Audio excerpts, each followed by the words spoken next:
Welcome to public TV news బులెటిన్ల ముందుగా headlines.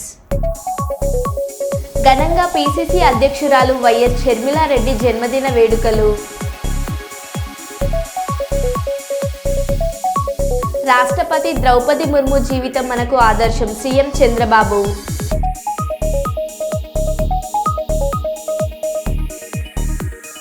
జమిలీ ఎన్నికల అమలు 2034 నుంచి అమల్లోకి వస్తుందని భావించాలి. మాజీ ఎంపీ బోయినపల్లి వినోద్ కుమార్.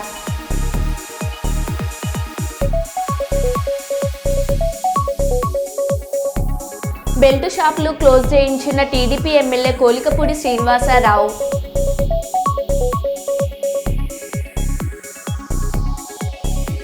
ముంబై విమానాశ్రయ పరిసరాల్లో అరుదైన దృశ్యం.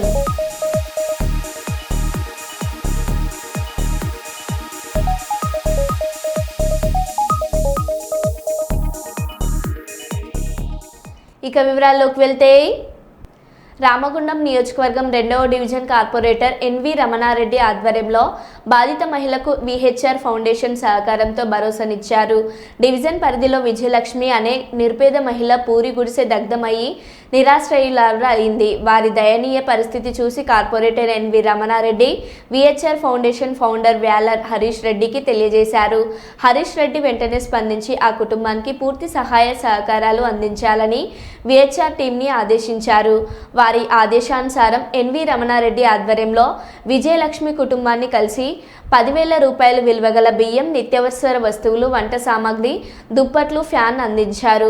స్థానిక కార్పొరేటర్ మాట్లాడుతూ అడిగిన వెంటనే స్పందించి బాధితులకు సాయాన్ని అందించిన హరీష్ రెడ్డికి కృతజ్ఞతలు తెలిపారు. అలాగే బాధిత మహిళ స్థానిక ప్రజలు మాట్లాడుతూ ఇంత మంచి సాయాన్ని అందించిన ఫౌండేషన్ వ్యవస్థాపక అధ్యక్షులు వ్యాల హరీష్ రెడ్డికి కృతజ్ఞతలు తెలిపారు. ఈ కార్యక్రమంలో విహెచ్ఆర్ ఫౌండేషన్ సభ్యులతో పాటు డివిజన్ ప్రజలు పాల్గొన్నారు. 2వ డివిజన్ ఇంద్రమ్మ కాలులో నిరుపేదైనటువంటి గొల్ల విజయ వారి వాళ్ళ ఇల్లు పూర్తిగా కాలిపోవడం జరిగినది.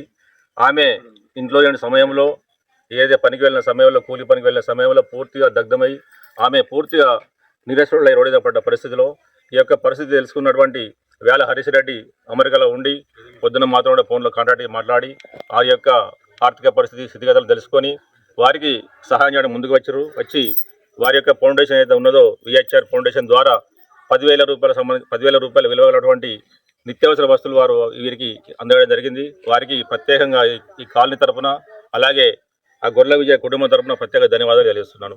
థ్యాంక్ యూ హరీష్ రెడ్డి గారు. చిత్తూరు జిల్లా కుప్పం ఈ నెల 19 నుంచి కుప్పంలో సీఎం చంద్రబాబు సతీమణి నారా భువనేశ్వరి పర్యటించనున్నారు. RTC vice chairman Muniratnam, Kuppam municipal అధ్యక్షుడు రాజ్ కుమార్ కుప్పం తెలుగుదేశం పార్టీ కార్యాలయంలో ఏర్పాటు చేసిన మీడియా సమావేశంలో ఆయన మాట్లాడారు. నారా భువనేశ్వరి పర్యటన విజయవంతం చేయాలి. ఈ నెల 19న కుప్పం నియోజకవర్గానికి నారా భువనేశ్వరి చేరుకుంటారు. ఎన్నికల ముందు ఇచ్చిన హామీ మేరకు కుప్పం నియోజకవర్గంలో 3 నెలలకు ఒకసారి నారా భువనేశ్వర్ పర్యటిస్తున్నారు. రాష్ట్రంలో పేదరికం లేని సమాజమే లక్ష్యంగా సీఎం చంద్రబాబు కృషి చేస్తున్నారు. 4 రోజుల పాటు కుప్పం నియోజకవర్గంలో నారా భువనేశ్వరి పర్యటన. మహిళలతో ముఖాముఖి కార్యక్రమంలో నారా భువనేశ్వరి పాల్గొంటారు. ఇది 3వ రోజు కార్యక్రమం. చివరిగా 4వ రోజు గ్రీవెన్సెస్ అయిన తర్వాత ఉదయం 9-10 వరకు గ్రీవెన్సెస్ తీసుకుంటూ తర్వాత చందిగానిపల్లి గ్రామంలో మహిళలతో మాట్లాడతారు. తర్వాత వీకోట మండలంలో ఎన్టీఆర్ సుజల ప్లాంట్కి సంబంధించినటువంటి దాన్ని ఇనాగ్రేషన్ చేసి మళ్ళీ ఎయిర్పోర్ట్కి వెళ్ళిపోయే కార్యక్రమం పెట్టారు. సో ఈ ముఖ్యంగా మహిళల్ని చైతన్యపరిచి పేదరికం లేని సమాజమే ఈరోజు గౌరవ ముఖ్యమంత్రి గారు పదే చెప్తున్నారు. కాబట్టి ఆర్థిక స్వావలంబనం చేసుకోవడంలో మహిళల్ని ఏ విధంగా ముందుకు తీసుకురావాలనేది మేడం గారి ప్రధాన ధ్యేయంగా ఈరోజు ఉంది.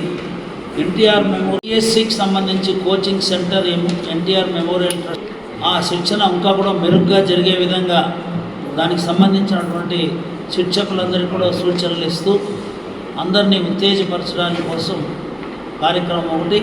అదేవిధంగా నైపుణ్యాభివృద్ధి సంస్థ ఆల్రెడీ కూడా ఒక కార్యక్రమాన్ని ఏర్పాటు చేశాం. దానికి సంబంధించి కూడా అక్కడ ఇంకా కూడా మంచి పద్ధతిలో అక్కడ స్కిల్ డెవలప్మెంట్ జరగాలని, అదేవిధంగా కొంతమందికి ఎన్టీఆర్ మెమోరియల్ ట్రస్ట్ తరఫున ఈ తోపుడు బండ్లు కానీ ఇవన్నీ ఇచ్చే కార్యక్రమం, కుట్టు మిషన్లు, అదేవిధంగా 3 చక్రాల సైకిళ్ళు ఇచ్చే కార్యక్రమం కూడా చేపడుతున్నారు. మొదటి రోజు ప్రోగ్రాంలో ఇవన్నీ కూడా మనకు క్లియర్గా మనం ఇచ్చాం. డిగ్రీ కాలేజ్ విజిట్ ఒకటి, స్టూడెంట్స్ ఇంటరాక్షన్, తర్వాత నలగాంపల్లిలో గ్రామస్తులతో కలిసి మాట్లాడడం, తర్వాత వచ్చి స్కిల్ డెవలప్మెంట్ సెంటర్కి సంబంధించి అక్కడ ఇంకా కూడా అప్గ్రేడెడ్ స్కిల్ డెవలప్మెంట్ చేయడం, తర్వాత డిఎస్సి కోచింగ్ వాళ్ళతో మాట్లాడడం, ఇవి మొదటి రోజు కార్యక్రమాలుగా తీసుకున్నాం. సాయంత్రం పూట ఇంపార్టెంట్ ముఖ్య నాయకులతో కూడా కలిసి మాట్లాడతాం. 20వ తేదీ శుక్రవారం గ్రీవెన్సెస్ అయిన తర్వాత డిఎస్సికి సంబంధించి coaching centre NTR memorial trust ఆ శిక్షణ ఇంకా కూడా మెరుగ్గా జరిగే విధంగా దానికి సంబంధించినటువంటి శిక్షకులందరికీ కూడా సూచనలు ఇస్తూ అందరినీ ఉత్తేజపరచడానికి కోసం కార్యక్రమం ఒకటి. అదేవిధంగా నైపుణ్యాభివృద్ధి సంస్థ ఆల్రెడీ కూడా ఒక కార్యక్రమాన్ని ఏర్పాటు చేశాం. దానికి సంబంధించి కూడా అక్కడ ఇంకా కూడా మంచి పద్ధతిలో అక్కడ స్కిల్ డెవలప్మెంట్ జరగాలని, అదేవిధంగా కొంతమందికి ఎన్టీఆర్ మెమోరియల్ ట్రస్ట్ తరఫున ఈ తోపుడు బండ్లు కానీ ఇవన్నీ ఇచ్చే కార్యక్రమం, కుట్టు మిషన్లు, అదేవిధంగా 3 చక్రాల సైకిళ్ళు ఇచ్చే కార్యక్రమం కూడా చేపడుతున్నారు. మొదటి రోజు ప్రోగ్రాంలో ఇవన్నీ కూడా మనకు క్లియర్గా మనం ఇచ్చాం. డిగ్రీ కాలేజ్ విజిట్ ఒకటి, స్టూడెంట్స్ ఇంటరాక్షన్, తర్వాత నలగాంపల్లిలో గ్రామస్తులతో కలిసి మాట్లాడడం, తర్వాత వచ్చి స్కిల్ డెవలప్మెంట్ సెంటర్కి సంబంధించి అక్కడ ఇంకా కూడా అప్గ్రేడెడ్ స్కిల్ డెవలప్మెంట్ చేయడం, తర్వాత డిఎస్సి కోచింగ్ వాళ్ళతో మాట్లాడడం, ఇవి మొదటి రోజు కార్యక్రమాలుగా తీసుకున్నాం. సాయంత్రం పూట ఇంపార్టెంట్ ముఖ్య నాయకులతో కూడా కలిసి మాట్లాడతాం. 20వ తేదీ శుక్రవారం గ్రీవెన్సెస్ అయిన తర్వాత ఉదయం తర్వాత వానగొట్టుపల్లి గ్రామంలో మహిళలతో ఇంటరాక్షన్ కార్యక్రమం ఉంది. తర్వాత అడవి పొదుగురు గ్రామంలో ఇంటరాక్షన్ అయిన తర్వాత మళ్ళీ 2:15 నుంచి 2:30 వరకు పైన గుండ్లమడు గ్రామంలో మహిళలతో మళ్ళీ కూడా ఇంటరాక్షన్ కార్యక్రమం ఉంది. ఇవన్నీ పూర్తి చేసుకుంటూ తర్వాత ఒక టెంపుల్ కార్యక్రమానికి గతంలో వచ్చినప్పుడు ఆల్రెడీ మేడం చెప్పారు కాబట్టి రత్నంగేశ్వరి దేవి దేవాలయంలో కూడా మేడం అక్కడ కూడా విజిట్ చేయడం జరుగుతుంది. ఇది 2వ రోజు కార్యక్రమం. రాష్ట్రంలో ఆత్మహత్య చేసుకున్న 93 మంది ఆటో డ్రైవర్ల మరణాలన్నీ ప్రభుత్వ హత్యలే. ఆటో డ్రైవర్లను ఎన్నికల కోసం వాడుకున్న ప్రభుత్వం వారికి ఇచ్చిన హామీలన్నింటినీ మార్చిపోయింది. ఆత్మహత్య చేసుకున్న ఆటో డ్రైవర్ కుటుంబాలను వెంటనే ఆదుకోవాలి. ఆటో డ్రైవర్లకు ఇస్తామని చెప్పిన 12,000 ఆర్థిక సహాయాన్ని వెంటనే ప్రకటించాలి. ఆటో డ్రైవర్ల సంక్షేమ బోర్డును వెంటనే ఏర్పాటు చేయాలి. ఆటో కార్మికులకు ఇచ్చిన హామీలను వెంటనే ఆటో కార్మికులకు ఇచ్చిన హామీలను వెంటనే జై తెలంగాణ, జై తెలంగాణ. ఆటో కార్మికులకు ఇచ్చిన హామీలను వెంటనే ఆటో కార్మికులకు ఇచ్చిన హామీలను వెంటనే ఆత్మహత్య చేసుకున్న ఆటోనే ఆత్మహత్య చేసుకున్న ఆటో కార్మికుల కుటుంబాలకు వెంటనే ఆత్మహత్య చేసుకున్న ఆటో కార్మికుల కుటుంబాలను వెంటనే ఆత్మహత్య చేసుకున్న ఆటో కార్మికుల కుటుంబాలను వెంటనే ఆత్మహత్య చేసుకున్న ఆటో కార్మికుల కుటుంబాలను వెంటనే ఆటో కార్మికులకు ఇచ్చిన హామీలను వెంటనే ఆటో కార్మికులకు ఇచ్చిన హామీలను వెంటనే జై తెలంగాణ. ఆటో కార్మికులకు సంక్షేమ బోర్డును వెంటనే. నేడు నీటి సంఘాలు ఏలేరు పీబీసీలు పరిధిలో గల డిస్ట్రిబ్యూషన్ కమిటీ చైర్మన్గా పిఠాపురం టౌన్ ఏలేరు డీసీ చైర్మన్గా సోము సత్యనారాయణ, పీబీసీ 2DC చైర్మన్గా అనుశెట్టి సత్యానందారెడ్డి మరియు ఏలేరు డీసీ వైస్ చైర్మన్గా Elubanti Ganga Venkataramana, PBC 1 DC vice చైర్మన్గా కటారి రాజబాబు ఎన్నికైన సందర్భంగా మాజీ ఎమ్మెల్యే వర్మ గారిని పిఠాపురం పార్టీ కార్యాలయం నందు కలిశారు. అనంతరం వారిని అభినందించి గెలిచిన వారు అందరూ బాధ్యతగా రైతులకు ఏ విధమైన ఇబ్బంది కలగకుండా సాగునీటి పంపకంలో శ్రద్ధగా పనిచేయాలని సూచించారు. పీబీసీ పిఠాపురం బ్రాంచ్ కెనాల్ విషయానికి వస్తే తుని వరకు చూడవలసిన బాధ్యత మీకు ఉందని, ఏలేరు విషయానికి వస్తే శివారు ఆయకట్టు వరకు సాగునీటి బాధ్యత కలదని, చంద్రబాబు నాయుడు గారు రాగానే పురుషోత్తంపట్నం తెచ్చి ఏలేరు ప్రాజెక్టులో నీరు నిండు కుండలా నింపి ఉంచడం జరిగింది.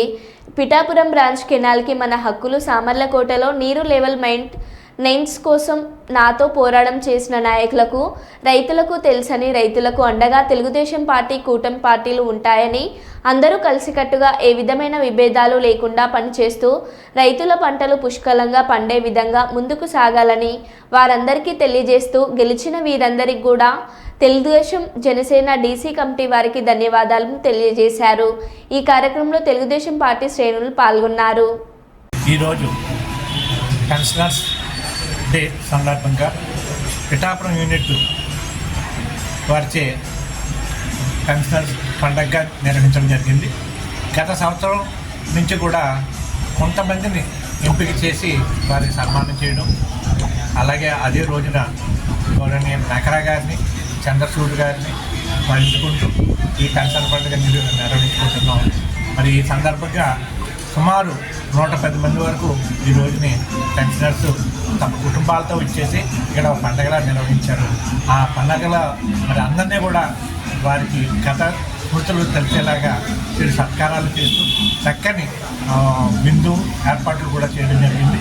దీనికి అన్నింటినీ కూడా తోడ్పాటుగా మరి స్టేట్ బ్యాంక్ ఆఫ్ ఇండియా వారికి విందు ఏర్పాట్లు చేయడం, అలాగే వర్ణ వీరభద్రరావు గారిచే మరి ఈ మెమెంటోస్ జ్ఞాపికలు బహుకరించడం, ఉపాధ్యాయులు అందరూ కూడా ఈ పెన్షనర్స్ అందరూ కూడా పాల్గొని తమ వంతుగా ఈ పండగ దిగ్విజయంగా నడపాలని, నిర్వహించాలనే సంకల్పంతో అనేక విధాలుగా సహాయ సహకారాలు అందించి ఈ కార్యక్రమాన్ని ఆద్యాంతం కూడా అక్కడ రమ్యంగా నిర్వహించడం జరిగింది. జిల్లా బాడీతో సైతంగా అమెరికా నుంచి ఉన్న శ్రీ పద్మనాభం గారు కూడా జిల్లా అధ్యక్షులు ఇక్కడ సందేశాన్ని ఇచ్చి మమ్మల్ని ప్రోత్సహించారు. అలాగే ఇదే వేదిక మీద మన కళావేదికని ఉమ్మరాలపేట నుంచి శ్రీ సూర్యబాబు గారు, అలాగే ఏవిబి సత్యనారాయణ చేసి ఈ శిలాఫలకాన్ని ఆవిష్కరించడం కూడా జరిగింది. ఈ యొక్క కార్యక్రమంలో సుమారు పాల్గొన్న ప్రతి ఒక్కరు కూడా చాలా ఆనందంగా ఈ పండుగను నిర్వహించారు.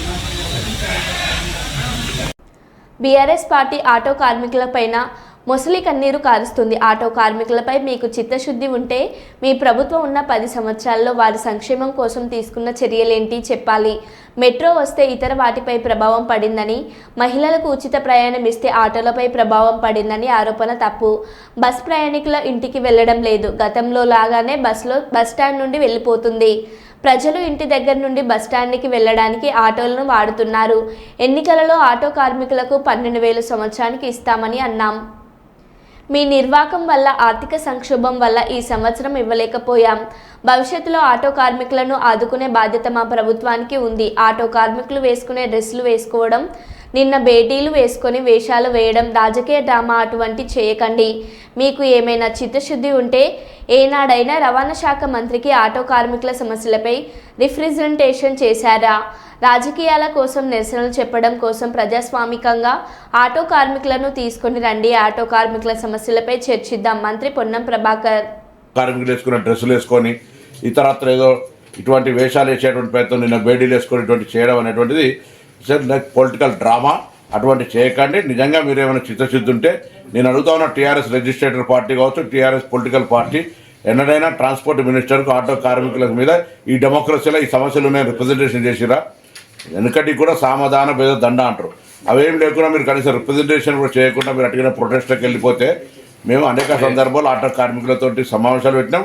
రండి, ఆటో ప్రతినిధులు తీసుకొని బరాబర్గా డెమోక్రటిక్గా మా ఆఫీసులో కూర్చొని మాట్లాడదాం. అంతేగాని ఇటువంటి వాళ్ళ పేరు మీద మీరు పొలిటికల్ ప్రోగ్రామ్ తీసుకునేటువంటి ప్రయత్నం చేస్తే ఇది మంచిది కాదు సమాజానికని మనం చేస్తాము. ఆంధ్రప్రదేశ్ గుంటూరు జిల్లా నకిరికల్లు డబుల్ మర్డర్ మిస్టరీని పోలీసులు ఛేదించారు. తండ్రి సంపాదించిన ఆస్తి కోసం అన్నదమ్ములను సోదరే చంపేసినట్లు పోలీసులు వెల్లడించారు. చనిపోయిన తండ్రికి 70 లక్షలకు పైగా ఆస్తి ఉంది. ఈ ఆస్తి వ్యవహారంలో అన్నదమ్ముల సోదరి మధ్య వివాదం కొనసాగుతోంది. దాంతో చెల్లెలు కృష్ణవేణిని చంపేయాలని గోపీకృష్ణ రామకృష్ణ ప్లాన్ చేశారు. ఈ విషయం తెలుసుకున్న కృష్ణవేణి 2 మైనర్ల సాయంతో అన్నదమ్ములను చంపేసింది. ఈరోజు ఈ నకరికల్లు పోలీస్ స్టేషన్ పరిధిలో ఒక సెన్సేషనల్ మర్డర్ జరిగింది. దీనికి సంబంధించి అంటే డబుల్ మర్డరు. అయితే ఇది ఒక అక్క అంటే సొంత అక్కే అన్నని తమ్ముడిని చంపడం జరిగింది. అక్యూజ్డ్ అండ్ డిసీజ్డ్ యొక్క నాన్న టీచర్గా పనిచేస్తూ రీసెంట్గా జనవరిలో చనిపోవడం జరిగింది. చనిపోయిన తర్వాత జనరల్గా వీళ్ళకి ఆశ కలిగింది రిటైర్మెంటు అదే డెత్ బెనిఫిట్స్, చనిపోయిన తర్వాత గవర్నమెంట్ ఎంప్లాయీకి వచ్చే బెనిఫిట్స్ సుమారు ఒక 60-70 లక్షల వరకు ఉన్నాయి అనేటువంటి ఆలోచన వాళ్ళకి వచ్చి దాని మీద ఒకరికొకరు డిస్కస్ చేసుకొని పంచుకుందాం అని అడిగే క్రమంలో ఈ అమ్మాయి నాకు కూడా ఇవ్వండి షేరు, ఈ అమ్మాయి కూడా భర్త వదిలేసి ఉంది, సో నాకు ఇవ్వమని అన్న క్రమంలో ఈ అమ్మాయికి మేము ఇవ్వము, నీకు ఇచ్చే సమస్య లేదు, నీకెందుకు ఇస్తాము, మేమిద్దరమే పంచుకుంటాం అన్న క్రమంలో గొడవలు స్టార్ట్ అయ్యి చివరికి వీళ్ళు ఒకరికొకరు ఈ అమ్మాయిని వాళ్ళిద్దరు కలిసి చంపడానికి ప్రయత్నాలు జరిగే క్రమంలో ఈ అమ్మాయికి ఆ విషయం మళ్ళీ వాళ్ళ తమ్ముడే బై నేమ్ దుర్గా, అతను అక్క నిన్ను ఎలాగైనా వేసేస్తాము అన్న, నేను కలిసి వేయాలనుకుంటున్నామని ఒకరోజు మందు దాగి చెప్పిన దాని మీద ఈ అమ్మాయికి ఆలోచన కలిగి ఈ అమ్మాయి ఆల్రెడీ భర్తను వదిలేసి దాదాపు 2-3 సంవత్సరాల నుంచి వేరే ఈ ఏటు ఇతను వెనకున్నటువంటి అతను ఆ దానయ్య అనే అతన్ని పెట్టుకోవడం జరిగింది. పెట్టుకొని ఈ కుర్రోడు సహాయం కూడా తీసుకుంది ఆ అమ్మాయి. వీళ్ళిద్దరికి కూడా డిస్కషన్ జరిగితే ఈ యాక్చువల్గా ఇతను నీకు రావయ్యి ఎందుకు అంటే లేదు ఎట్టి పరిస్థితిలో నేను తీసుకోవాలి, వాళ్ళని చంపైనా తీసుకుంటాను, నువ్వు అడ్డం రావద్దు, నువ్వు నాకు సహాయం చేయి చాలని చెప్పి పోయిన నెల 26వ తారీఖు నాడు వాళ్ళ తమ్ముడిని బాగా తాపించి ఈ యొక్క గోరంట్లోకి పోయే కాలువలో మెడకి చున్నీ వేసి లాగేసి, ఎవరితో లాగిందంటే ఈ అబ్బాయి ఇంకొక 2 మైనర్స్ ఉన్నారు పిల్లలు, ఆ పిల్లల సహాయం తీసుకొని చెరువు పక్క గట్టిగా లాగేసి చంపేసిన తర్వాత ఎలా తీసుకెళ్ళాలి అంటే ఆ కాలువలో వేయడానికి వీళ్ళు చంపిన దానికి 1 కిలోమీటర్ 2 కిలోమీటర్ల దూరం ఉంది, ఎలా తీసుకెళ్ళాలనే దాని మీద ఈ అమ్మాయి ఉంచుకున్నటువంటి వ్యక్తి దానయ్య బండి ఉంది మోటార్ సైకిల్, దానయ్యకి ఫోన్ చేసి దానయ్య మోటార్ సైకిల్ కావాలంటే నీకు ఈ టైంలో అవసరమా అంటే పంపియానంటే అతను తీసుకొచ్చి బండి ఇచ్చి బండి మీద తీసుకెళ్ళి కాలువలో పడేసి అతనికి డబ్బులు ఇచ్చేసి 500కి 1000 ఇచ్చి ఫుల్ బాటిల్ తెప్పించి వాటిల్లో ఈ సమ్ మెడిసిన్ కలిపేసి నిద్ర మాత్రలు లాంటి బాగా తాపిచ్చేసి పండబెట్టేసి మరలా ఇంకొక 2 సహాయం, ఇంకొక 2 మైనర్ పిల్లలే వాళ్ళు కూడా, వాళ్ళ ఆ 2 పిల్లల సహాయం తీసుకొని అక్కడ ఈ కాలనీలో ఒక తాడుతోటి లాగారు ముందు ఇతన్ని కానిస్టేబుల్ని, మెడ సరిగా అది తెగిపోయిందంట, మరలా చున్నీ ఈ అమ్మాయి మెడలో ఉండే చున్నీతోటి మళ్ళీ లాగి అతను కూడా చనిపోయాడని కన్ఫర్మ్ చేసుకున్న తర్వాత ఆ బాడీని తీసుకొచ్చి ఈ మన మెయిన్ కాలువ ఉంది నగరికల్లు మెయిన్ కాలువ, ఆ మెయిన్ కాలువలోకి తీసుకెళ్ళి ఇటు సైడ్ లోపలికి తీసుకెళ్ళి సుమారు 1 కిలోమీటర్ అవతల ఎడ్జ్లో ఉండి పడేయడం జరిగింది. రాత్రి ఈ అమ్మాయిని ఆ అమ్మాయి ఉంచుకున్నటువంటి వ్యక్తి దానయ్యని 2 అదుపులోకి తీసుకోవడం జరిగింది. అదేవిధంగా మిగతా పిల్లలిద్దరిని కూడా 4 కూడా ఆ దుర్గా విషయంలో పార్టిసిపేట్ చేసిన 2 అలాగే ఈ గోపి విషయంలో పార్టిసిపేట్ చేసిన 2 4 కూడా అదుపులోకి తీసుకొని వాళ్ళు మైనర్స్ అయినందువలన మేము ప్రెస్ ముందుకు తీసుకురాలేకపోతున్నాం. 4 మైనర్సే 18 సంవత్సరాల లోపు ఉన్నారు, 16, 18 అట్లా ఉన్నారు. కానీ బాగా యాక్టివ్గా ఉన్నారు పిల్లలు.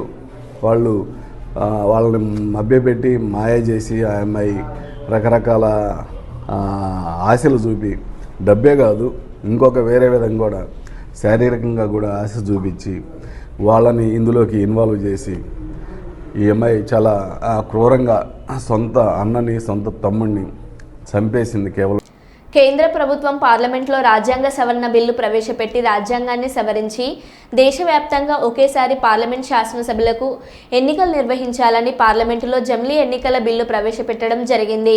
పార్లమెంట్ శాసనసభ, మండల పరిషత్లు, జిల్లా పరిషత్లు, సర్పంచ్ ఎన్నికలు వేర్వేరుగా ఏడాది పొడవునా నిర్వహించడం కారణంగా ఖర్చులు పెరుగుతున్నాయని కేంద్ర ప్రభుత్వం రాజ్యాంగ సవరణ బిల్లులో పేర్కొనడం జరిగింది. జమిలీ ఎన్నికలు రేపో మాపో నిర్వహించడం జరుగుతుందని రాజ్యాంగ సవరణ బిల్లులో కేంద్రం స్పష్టం తెలపడం లేదు. ఆర్టికల్ 82A అనేది కొత్తగా పొందుపరచాలని చూస్తున్నారు. ఈ ఆర్టికల్ 82A ప్రకారం 2029లో కొత్తగా లోక్సభ ఏర్పాటైన రోజు నుంచి ఈ రాజ్యాంగ సవరణ బిల్లు అమల్లోకి వస్తుందని ఇందులో పేర్కొనడం జరిగింది.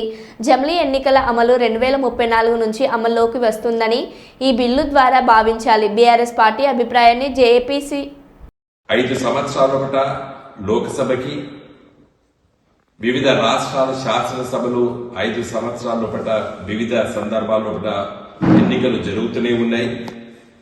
దానికి తోడు పంచాయతీరాజ్ వ్యవస్థలో మరి సర్పంచులు, బ్లాక్ ప్రెసిడెంట్లు, అంటే మన దగ్గర మండల ప్రజా పరిషత్తులు, జిల్లా పరిషత్తులు ఎన్నికలు ఇవన్నీ కూడా మరి సంవత్సరం పొడవుగా 5 ఏళ్లలో ఒకటి ఎన్నికలు జరుగుతూనే ఉన్నాయి. ఈ రాష్ట్రంలో కాకపోతే ఆ రాష్ట్రంలో జరుగుతున్నాయి. ఖర్చుతో కూడుకున్నది. తర్వాత ప్రభుత్వాలు మరి ఒక ఆలోచనతో పని చేయలేకుండా పోతున్నాయి.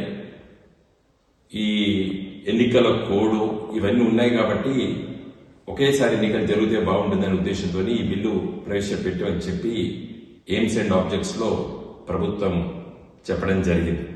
అయితే అందరు అనుకున్నట్టు జమిలీ ఎన్నికలు రేపో మాపో జరగడానికి ఈ బిల్లులో చెప్పలేదు. ఈ బిల్లులో ఏం చెప్తారు, ఆర్టికల్ 82A అనేది కొత్తగా పొందుపరచాలని చెప్పి ఆలోచిస్తున్నారు.